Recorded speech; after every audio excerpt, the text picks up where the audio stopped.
मस्तपैकी अशी पोळी बनवलेली आहे।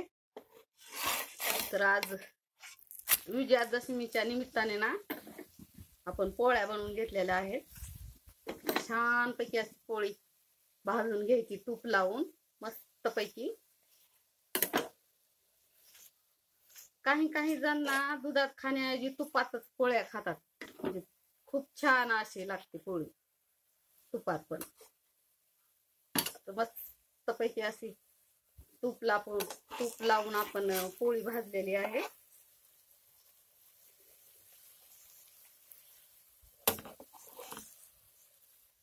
आज विजयादशमी आहे ना, त्यामुळे पोळ्या बनवलेल्या आहेत।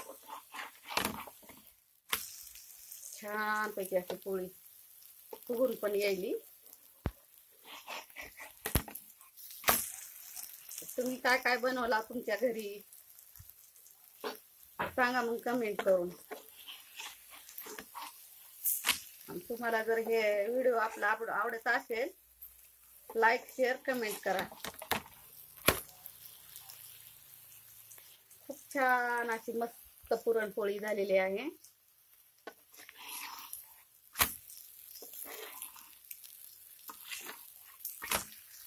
आपण ह्याला मस्तपैकी तूप लावून भाजलेली आहे। छानपैकी अशी पुरणपोळी। या मंडळी जेवण करायला मस्तपैकी आजची पुरणपोळी आहे। आजचा आपला पुरणपोळीचा बेत आहे।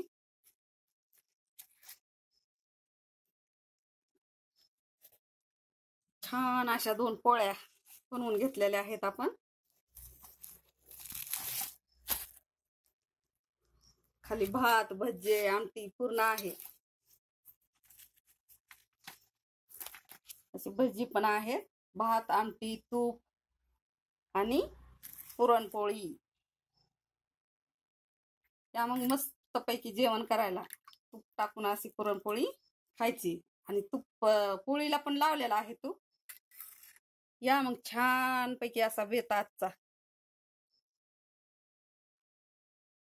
विजयादशमीच्या निमित्ताने मस्तपैकी बेत असा बनवलेला आहे। हे आहे आमटी, हे आहे दूध तूप पापड्या कुरुड्या, खाली आहे त्याच्या खाली आहेत भजी भात आहे आणि ह्या मस्तपैकी पोळ्या।